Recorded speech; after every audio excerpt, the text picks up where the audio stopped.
development, I'm going to talk a little bit about how things have grown in the United States, because I think you need to understand the context and what really caused the growth in the United States. Then I'm going to talk about our company, public partnerships, PPL, how we put it together, how we try to figure out how to do this, because this is a new industry. This is a totally new industry. And if you think that you don't know the answer, it's because it's brand new. And we've been working with that for a while now.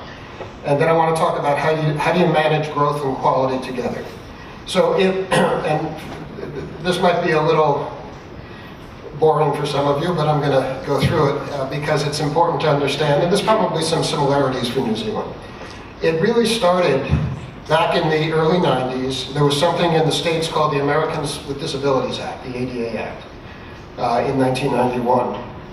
And that was a national law that really created opportunities for people with disabilities who were being served in the public sector. It meant that buildings had to be accessible. It meant that services had to be accessible. It sort of opened up the gate to being sure that anything the public sector spends and anything the public sector does is accessible to people. Now, like a lot of major legislation, no one had a clue about what that actually meant, except it was a good idea. And so needless to say, because we do this in the States, people get into disagreements about what actually it means. And how much help do I get? What does it mean for a building to be accessible? What does it mean for services to be accessible? Eventually, there was a Supreme Court decision in 1999 called the Olmstead Decision, because we had to settle everything in the courts in the United States. And it created a bigger standard, or a clearer standard, that required states to provide services in the community to anybody who wanted to stay in the community. Now, it didn't create funding, but it created a platform that says, if you want to have services and stay in your home and stay where you are, you're entitled to do that within a reasonable dollar amount, whatever that means. Now, as a result of that and other things, and lots of advocates, the advocacy community, which I'm not going to talk about here, is very strong in the States, as I'm sure it's strong here too. It created something, it created movement in the foundation sector. And in the United States, one of the largest healthcare foundation is the Robert Wood Johnson Foundation. And they often are ahead of the curve, and they create demonstrations and experiments and pilots for new services. So we had the good fortune to be able to work with them at the time. And we helped them set up small pilots for persons with developmental disabilities. And we did that, all across the country in 20 states. And no one really knew what it meant, so we had to figure it out. We had to figure out, what is a budget, what does a financial transaction look like, how do people get to say yes or no to what they're getting. It was good. It was really starting from the scratch. They also set up something called cash and counseling pilots. And this was for people who had physical disabilities and also were aging. There was no age restriction on it. So it was both for physical disabilities and aging. And what they did in the cash and counseling pilots, and I think you guys, do this here, I think we may call it coaching. They have people get a counselor to help them understand how to get services, how to hire somebody, how to spend things. And so you get cash, and then you get a counselor. So as a result of both of these early foundation programs, they did, as you would expect them to do, very massive research. There's a company called Mathematica in the United States that did the research, and they found several things. One is that people loved it. Not shocking. Everybody liked it. It was very widely liked. People got comparable or better outcomes than those who were getting traditional services, comparable or better. One of the current concerns was worker safety. How would carers who go into the homes work directly for somebody, don't work for an agency? What happens to them? They found that worker safety was not a problem. There were no more accidents, there were no issues for worker safety or carer safety. And then on cost. Cost was very interesting. They found, and this is still evolving, and I can talk more about this, that the costs were more or less neutral to traditional costs, except in some cases, people wind up getting services that they never got before. So it cost more, because in the traditional system, the agencies didn't provide it or they couldn't find it, but now they had a budget, they could go out and get services, so they used it. Now, I would also say, and we're going to talk about this, a colleague of mine, Gabriel, and I will talk about this at one of the sessions later, that people spend their money within their budget. We have no problems of people overspending their budgets. We actually have a problem sometimes of people underspending their budgets, but we have no problems overspending. So that's what the research found it, and as a result of that, Medicaid, and in the States, we make everything as complicated as we can. So that Medicaid is a healthcare service for people who either have a disability or who are poor. Medicare, not your Medicare, our Medicare is for people who are aging, who are elderly. So Medicaid is the service that usually pays for people with disabilities. And Medicaid in 2003 adopted the self-direction model. Now, the way we do it in the States that makes it, as you see, which makes it complicated and sort of interesting, is that Medicaid sets certain standards for the country, but we have 50 states, plus the district. Each one is the size of New Zealand, or bigger. So each state then has to write its own plan, and each plan is different, and each program is different. But Medicaid set up a model that said states now can do self-direction, and the way it works in the states, the state will spend $1 and will get reimbursed back from the federal government, anywhere from 50 cents on the dollar to 75 cents, depending upon their level of poverty. So that really started. Once the states could see that the federal government would reimburse them, that's when they started going into it. And also very, very recently, actually just last year, or this year actually, Medicaid established what they call person-centered standards for all their services that really focuses on developing very individual plans for everybody, not just if you're self-directing, but for everybody. And we think that that's going to move more and more people into self-direction. So, self-direction has grown across the country. It now serves individuals with developmental intellectual disabilities, physical disabilities, aging adults. And I'll say more about this later, but aging adults, there's no age specific, but just people who, as a result of aging, need more care and want to stay at home. That's a very big growing population for self-direction. We have programs now for children with autism and their families, that's home-based. We have programs for wounded veterans. And we have small programs that are still just starting up for people with long-term mental illness. It's really the smallest of the groups that are going on in the States. Recently there was a national survey done that showed that all 50 states and Washington, D.C. had at least one self-directed program.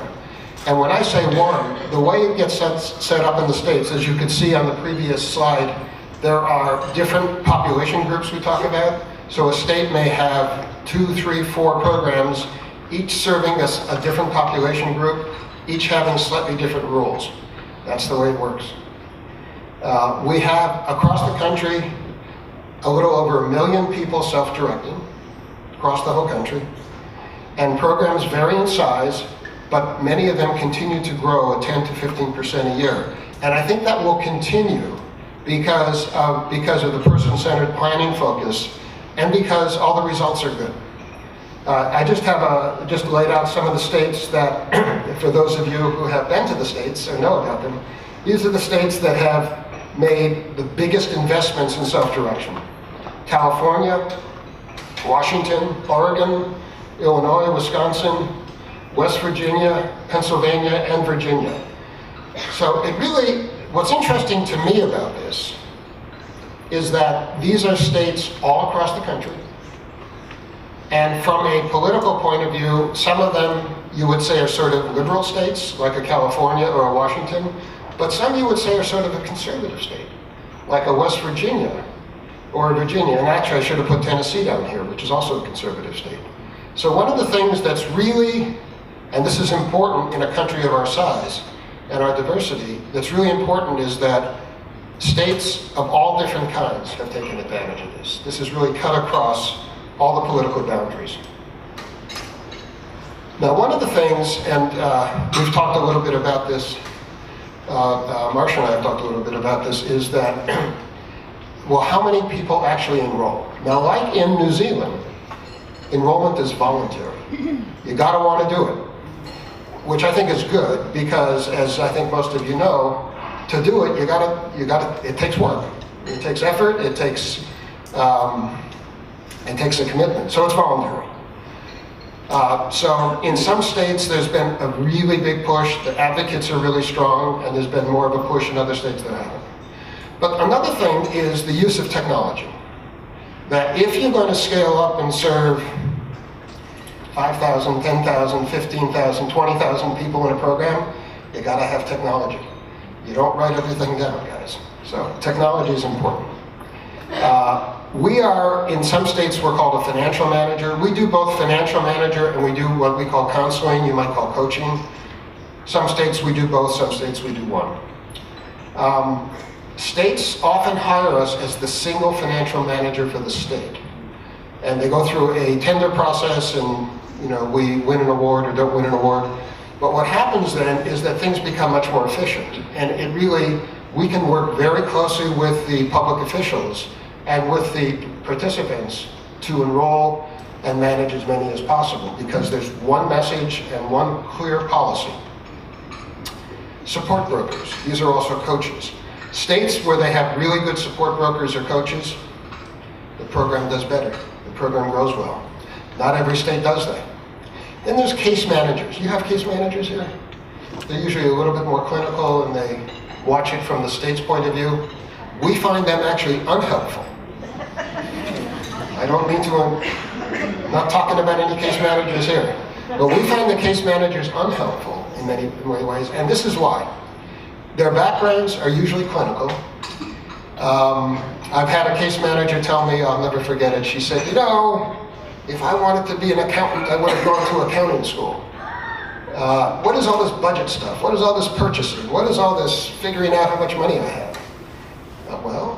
It's giving people independence and choice. A lot of case managers don't like to do it. And they actually, some do, but we find that we have to do a lot of training, a lot of support with case managers. Then there's the provider community. I said before, and I'm sure this is true here, this is a new industry. This is a disruptive industry. The providers don't like it. Sometimes they do, sometimes they don't, because they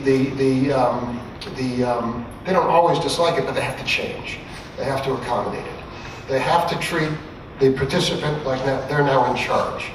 And some providers are able to do that, and some are not able to do that. So it's very disruptive, and it can be very difficult if the provider community doesn't come along. Then there's the question of state public policy and federal. We got 50 states, we got 50 ways of doing things. Sometimes they're in good alignment with the federal government, sometimes they're not. And then there's all different kinds of marketing approaches that we're still learning about. How do you get the word out? How do you explain this to people? And what I find is that when I actually could sit down and explain it to people, they understand it. But if you just talk about it as public policy, it says, people don't understand it, it doesn't make any sense. What do you mean I could spend the public budget? I don't know what that means. Oh, one other thing. I was talking to Marcia about this. So we find in states where we work with people who have developmental and intellectual disabilities, the enrollment rates are about 5 to 15%. But if we look at people with physical disabilities and problems of aging, it's 20 to 40%. Remember, this is voluntary. And we find the older group growing faster. Of course, there's more of us. We're getting older, but they're growing faster. For us, that's the bigger demographic group as the program grows. So there's many reasons for the growth. One, as I told you, the RWJ stuff was very positive. The research is positive. Medicaid has created fiscal incentives, because if the federal government doesn't create incentives, fiscally it won't happen. Advocates and families now want to take control. They now understand that this is an option and they want to take control. In some states, we like to go to court a lot. We have lawsuits where people have been waiting for services. And in some states, what states have done has said, okay, so we're going to bring in these 5,000 people and they're all going to get a budget and it's going to be this big or whatever they've decided. And it's a way to sort of bring lots of people in for services. And the other thing, and this is probably true here as well, it's true all around the world, is that there's just a growing number of aging parents who've got kids with disabilities at home with them. And they've been there a long time, they don't know what to do, and they're turning to self-direction as a way to bring more support into the home and eventually to get their kids out of the home, living with other people or living on their own. So that's another trend that we see happening everywhere. Another thing that we've been doing, and I talked to Marcia about this yesterday, is that some states now hire us to move people out of nursing homes. There was a great article that I will find in the Wall Street Journal, of all places, that about 6 months ago that said that nobody wants to go to a nursing home. You got nursing homes here, right? Nobody wants to go to a nursing home. Everyone wants to stay in their house forever. What are the problems? We all know what some of the problems are. If you have a disability, there's a problem. If you have problems with aging, there's other problems for how do you care for your house, how do you take care of things. So we have a couple states now. Tennessee, curiously, is one of the biggest ones. We got hired to keep people out of nursing homes and to move people out of nursing homes and to bring in more support into the home. We have, again, this is state by state, there are very strong unions in some states, mostly on the coasts, a little bit in the center of the country, like Illinois. Strong unions actually support this as well because they see this as a way to expand their base in the caring industry. And the other thing, and I mentioned this before, that I love, is that this cuts across all political boundaries. And this was not clear to me at the beginning when we started doing this. On one hand, as I'm sure many of you know, you use the marketplace. You make decisions on your own, you go find carriers, you talk to agencies, you purchase services, you use the marketplace. So in the States, the people that would be more conservative about that think that's a great idea to be able to use the marketplace. On the other hand, it lets people make their own choices and their own decisions. So people who are really concerned about services like that. And on the other hand, we have seen that overall costs have not grown. And this is a big deal, as you can imagine, as you know, because we're talking about 1 million people right now, and I'm sure that's going to grow substantially. It's not a more costly program. The costs are the same or a little bit lower than traditional services. And that's a huge issue for us, and that's one of the reasons it's grown. So, public partnerships entered the market in 1999. And as I said, I was working for a consulting company, I still do, called Public Consulting Group, and we were doing some work with the Robert Wood Johnson Foundation, and at the end of the pilots, the states had to decide whether they were going to go ahead with it. Only 2 states did, Oregon and Massachusetts. So we decided to become a financial management agency, a fiscal intermediary. No one really knew what we did.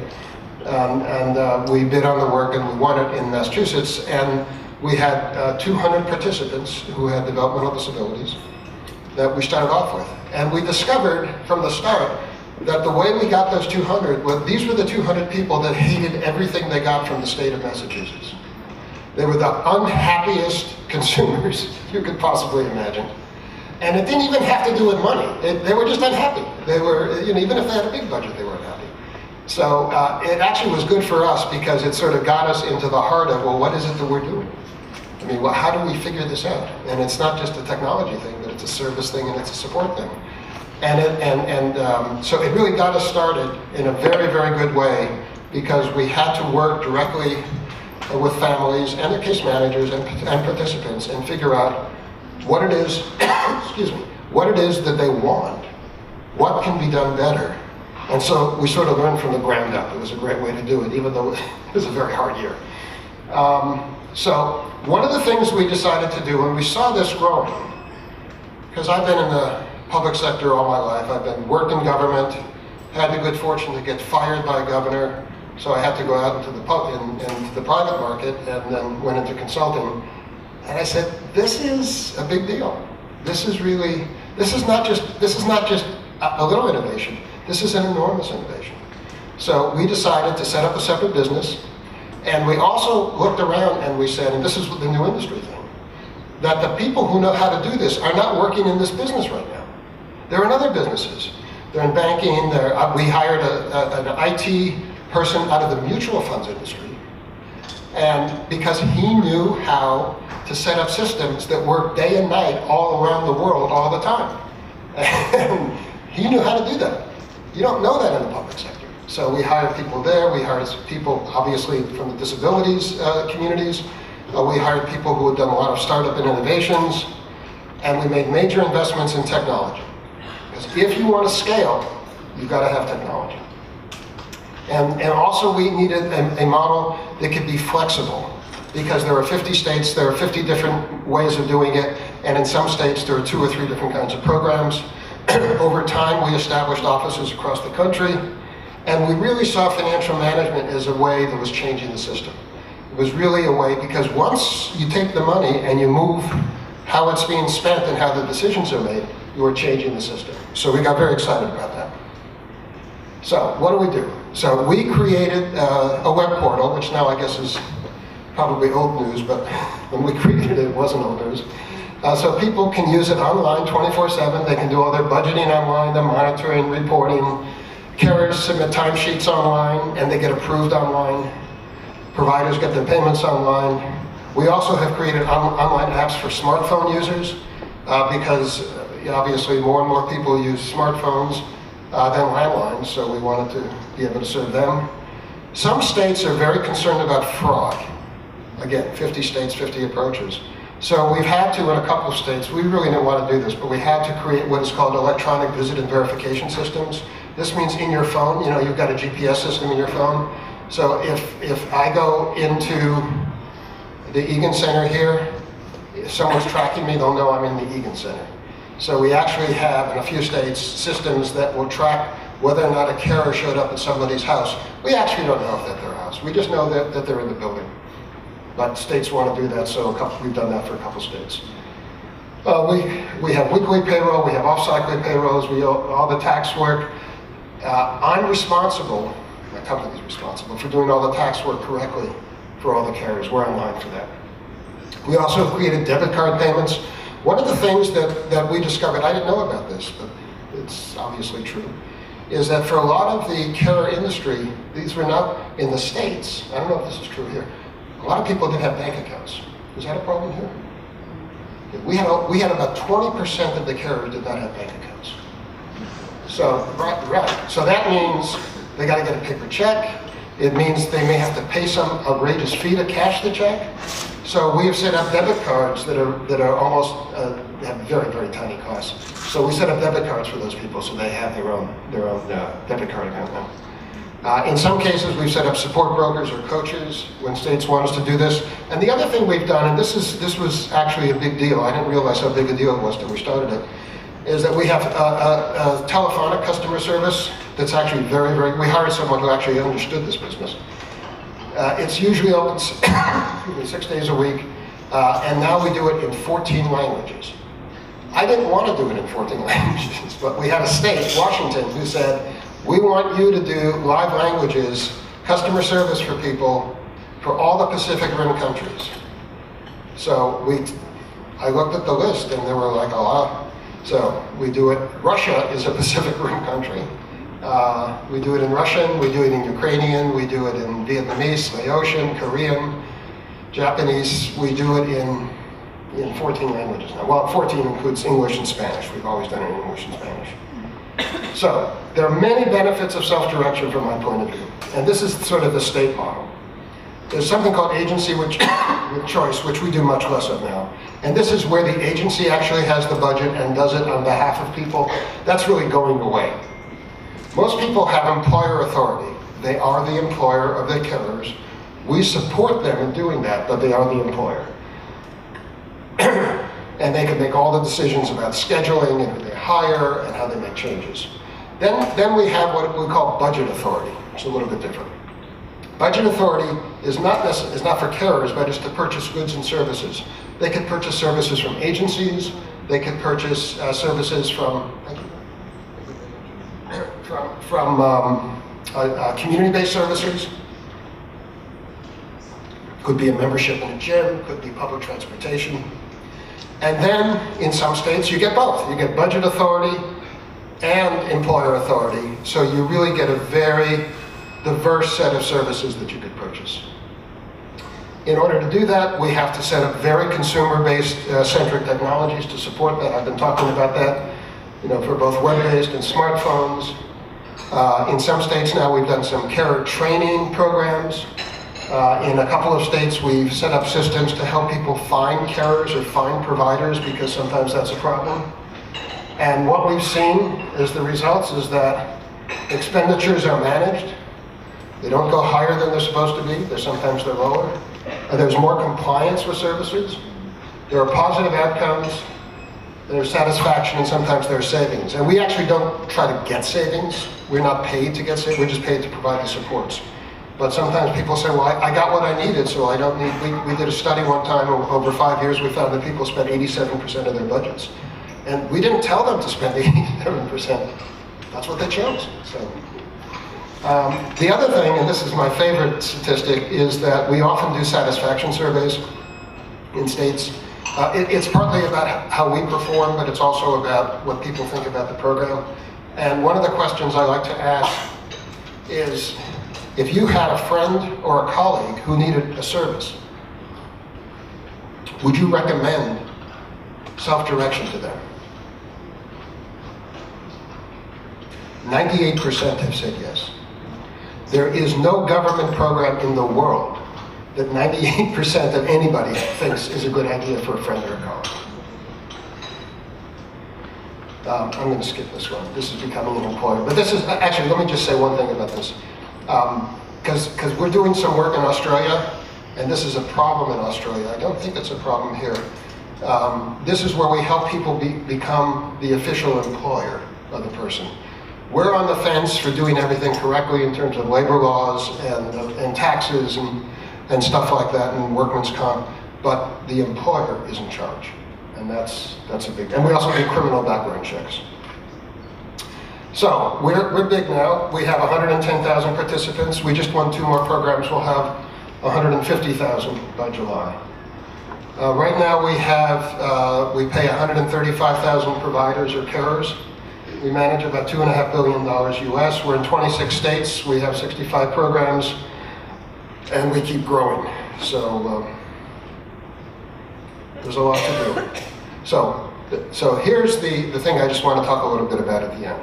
So when we've learned how to grow this, we've learned how to set it up, and quite frankly, we have to find people from other industries to do this, because the people in the human services industry don't know anything about this. We have to learn this from the ground up. So when you do that, how do you keep things individualized? How do you keep them personal? How do you make it so that, because we all know this is a problem, you grow in size and you lose quality. So, and there's no secret answer to this. This is an ongoing work in progress. So I look at this as four approaches. One is in using technology, one is in having quality standards, one is in the way we staff, and one is in, you just got to say there are different approaches to different populations. There's no one perfect approach. So technology, obviously it's scalable, it's faster, and as our technology people remind me, it's always accurate. Don't write it down, Marc. They hate it when I write things down. It's more accurate. We've created smartphone apps for participants and providers to make it accessible to everyone. I've talked about electronic visit and verification. We also have something called interactive voice recognition systems. This is something you actually probably don't like, but some people use it. So you can call up our customer service, and if you have a very simple question like, did my check go out? Or they tend to be yes/no questions. I mean, have I got my budget put in for this month? You can call them up and you can talk to a machine, and the machine will say what the answer is. That's an interactive voice recognition. We all have had experience with that if you rented a car or got an airline flight or something. But if it's used properly, it actually could be helpful. And some people like to do that. Some people want to talk to a person, so we let them talk to a person. And the people they talk to. Excuse me. Now we've got to the point where we can do all enrollment online for participants and providers and carers, so that happens much more quickly. We have redundant systems to ensure access all the time. Although we haven't had an earthquake, so I don't know how that'll work. We keep our system security current, and now we're actually exploring some in-home technology with some companies because what happens, as it does here, you've got a carer in the home many hours every day. And so they have, they see how the person is doing, they see if there's a need, they see if there's an issue. There could be a medication issue, there could be a food issue, there could be something in the house. And now we're looking at various in-home technology where if they see something, they can communicate that to us or to the state or to somebody else. So it becomes useful information about what's going on and prevent future issues or healthcare problems. We have a number of quality standards we try to keep up. All of our calls are recorded and reviewed. This is really important because you learn in two ways. One is it's a way to train people because you can listen to calls, you can say, oh, what did I do right, what did I do wrong? We have standards for what's right and wrong. And also, if someone has an issue and they don't like the way we responded to it, we go back to the calls, we have them all, and we do what we call, we open a ticket, and we see, did we do the right thing? Did they not understand us? Did we say it in a way that wasn't right? So it's a way to keep things to keep things current and keep focused on quality. We have a backup call system that handles peaks. Sometimes there are issues that come up. We need to have a way to bring in much more people online. We have a backup system that allows us to add in lots of people on answering calls in a short period of time. All financial transactions are recorded and reviewed. Every financial transaction we do is audited. Each state has a different audit system, and we do it whatever way they do it. We have processors with our bank. We have used two major banks, and they have various systems to monitor fraud or we discovered early on, this was something I never thought about, that you could give somebody a check for $40 and they could add 1 0 and it's $400. It was a good day. Didn't happen very often, but it happened. And we went back to our bank and they now have a system that says if we've sent a check for $40, that's what you get. You don't get anything else. We try to set up certain metrics and standards for all of our customer services and all our financial management. We try to review it with them, not in a penalty sort of way, but to say, how are you doing? How can you do better? Here's the standards we're trying to set. How do we meet those standards? We have participant satisfaction surveys. In some states, we have focus groups with participants and their families. And we try to participate in research wherever we can. There's a number of research projects going on in the States. And so we always volunteer to participate in them because we know we can learn more from that.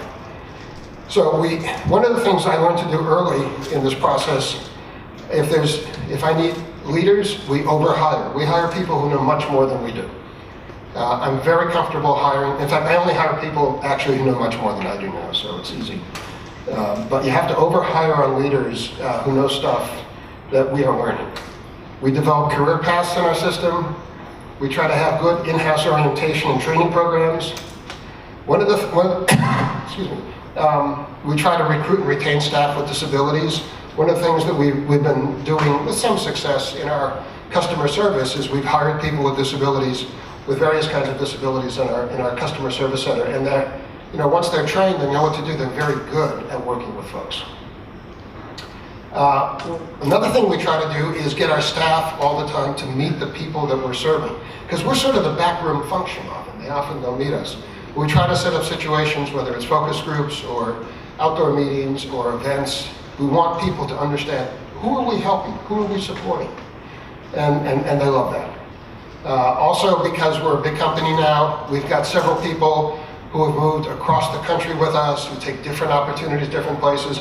And that's great, I think, for our clients, because then we can say, well, here's the things we did in Colorado, here's the things we did in Tennessee, let's see how they might work let's at least talk about it in South Carolina.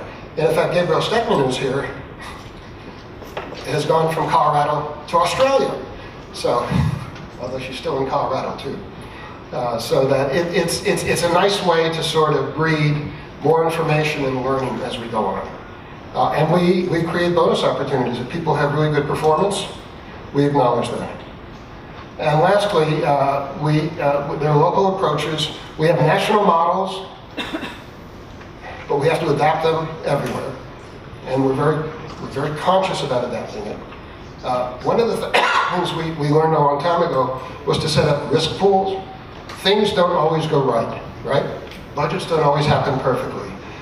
People's lives change. Sometimes they get better, sometimes they get worse. So we set up risk pools and we get funds so that if things really change, there's a way to deal with the changes and the contingencies. We try to promote national best practices wherever we can. As I said before, we have 14 live languages in customer service, and that's certainly now, we use that across the country. In a couple of states, and I don't think we've done this well enough, we have to learn how to do this better. We've tried to use social media so that participants and providers can talk to each other. They don't necessarily have to talk to us, but they can talk to each other and they learn from each other. And in one state, we actually hired several people in the program who are getting services to monitor that and to see if there were issues coming up as people talk to each other in the program. We have local offices and local marketing, and we have to listen to our customers. So we have two kinds of customers. The states hire us, so we got to listen to them. But the participants use us, so we got to listen to them. And here's one of my favorite quotes from a participant. Arlen Sandow, he said, "A person's got to remember one thing about support brokers and financial managers. They ain't no geniuses. You have to go halfway with them. I always say that social services work is like janitorial work. You don't have to be too smart, but it helps." So we listen to Arlen also. So that's the end of my presentation. I don't know if you want me to take questions. Probably no time for questions. Nope. Okay. Beautiful. Well, Mark, thank you. It's interesting there to see a really successful roadmap that's been laid out from there. So you came here for the tea and coffee because you know it. Right. No, you can ask a question. Sorry? I can ask a question, can't I? Yes, you can. Well, sort of. Yeah, go on. Okay. So that was fascinating, and my question is about the state of the market for your business. So the thing that really struck me there was, like a lot of internet type businesses, they run to monopolies very quickly. So there's no competition for Facebook, there's no competition for Twitter, there's no competition for Amazon. So are you the Amazon of self-directed support, Mark? Are we just all going to be relying on your services for all those intermediary things? You're moving to Australia, so then is it, what are the limits to this, and how are you positioned in the US? Are there others like you of the same size, or is it really you're the mountain and then there's the foothills? So translation, Mark, is a global takeover. It's not what I had in mind at the beginning. So as a matter of fact, I'll say this. We are the largest in the States. There are probably 4 or 5 other companies that have multiple businesses in multiple states. That really go across multiple states. So there's probably 4 or 5 others. And in a bunch of states, there's lots of local smaller providers, and they really want it like that. And curiously, I find this fascinating. The 2 states that have that are Texas and New York, big states. So they have lots of local providers like us, but they're smaller. So we're not the Amazon. We probably have 15% of the national market, something like that. And the truth is, you can only grow so much. And we don't acquire companies. All of our growth is internal. It's just, we go after tenders, or we go into a state and they say we'd like to grow, and we work, because they want to enroll more people. So all of our growth comes from internal growth, from more people signing up, and we turn things down. We don't bid on everything. There are some states we just say we can't do that. So we try to focus. So as a practical matter, we're in 26 states. I think we'll be in 1 or 2 more. I don't think we'll be in more than that, but I think we want to focus on that because there's a lot of growth in those states, and we know how to do that. And because a lot of this is technology driven, we have to work very closely with the state government, and it takes us a lot of time to do that. So we'll keep growing, but the market will keep growing. I mean, I really see this as this platform in the States as in terms of the way people get services, it's the one that's growing, and it's going to keep growing. So, and I think what's going to happen is that there'll be other companies will be coming into the marketplace. But we will one of the things for us is to, and this is always a problem, let's be sure we can do it right. Let's just not do it. So, because we have a reputation and we have things we need to do. We have another question here and then another question over here. So, yes, ma'am? Sulvana Marc from Plumtree Children's Services in Sydney, Australia. We've been managing our son's self-managed package since 2009. Yes. A question for you in regard to the coaching that you provide. Could you describe a little bit more about the coaching, and is that really your organisation's forte, or are there other parts of the market that support people to get the best out of their package? No, that's a good question. We did not start off doing any coaching. We started off doing the financial management and the technology that supports that. What happened is that several states, West Virginia, Tennessee, Colorado, said, we want you to do both. We said, well, okay, let's figure it out. And we did figure it out. And so we do the coaching in several states because the state wanted us to do it. And we've learned a lot from that. We're going to do it in New Jersey too. We learned a lot from that. But and I think that personally, if we can do it well, I like to do it because it gets us closer to the participants, and it gets us closer to the families. And I think we learn a lot more by doing it. And we have ratios of anywhere between 1 in 60 and maybe 1 in 100 of a coach to the number of people who get served. So obviously the ratios have a lot to do with what kind of service you can provide. But we certainly spend a lot of time with them at the beginning. We go through their budgets, we go through the rules, we may help them hire carers, and then we'll just be on the phone with them. But then we'll come back maybe every quarter, every 6 months, be in front of them. So it varies from state to state. I would say that it's not going to be our strongest. We'll grow it a bit, but it'll be if the state wants us to do it. And in several states they said, you have to do both. So we said, okay. Good. Thank you. Young man? Now my question just was whether we could get these notes sent down. Yes, absolutely. They'll be on our website. That was easy. Well, that was a toughie. Some more questions?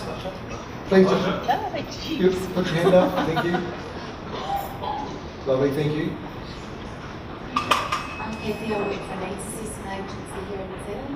Who assesses the needs of the clients and who authorises the payments? Could you speak up a little bit, please? So Kathy's a needs assessment agency and wants to know who wants the needs.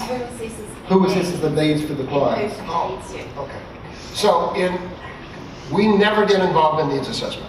We're never. You never have a company like us do needs assessment. Usually the state either does it themselves. They have people who do needs assessment themselves, or they'll hire local companies who focus on needs assessment to do it for them.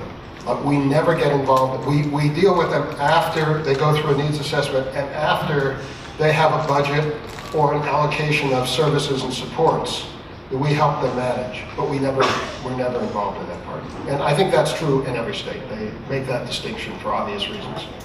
Well, the other part of that question was who pays you? Oh, who pays us? Oh, good question.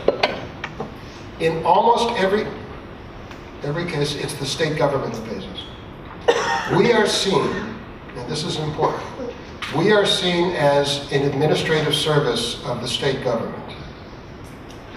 We are not paid by the participant. We are administrative service of the state government in almost every case. We have a question over here.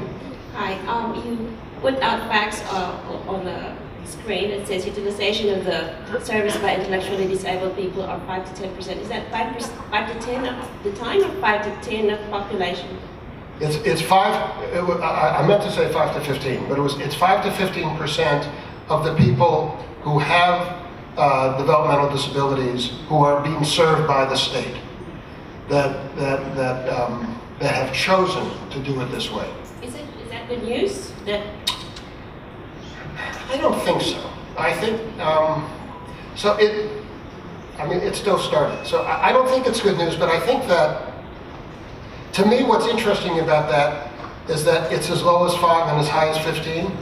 And really the populations aren't all that different in the States. So it means that there's some things you can do to get more and more people involved.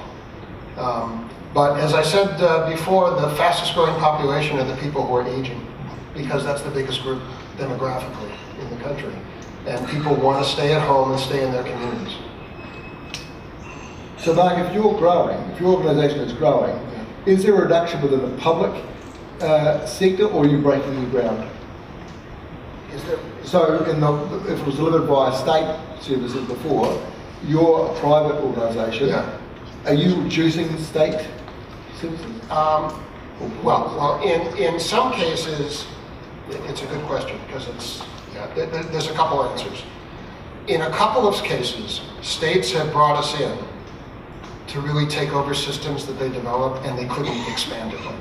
Because one of the things about a private agency, and that, if it's well run, is that you can grow quickly. We can add more staff. We can change our technology. And we were brought in to several states who had started their programs, but they just couldn't they wanted to grow them, but they couldn't. So they brought us in. In other cases,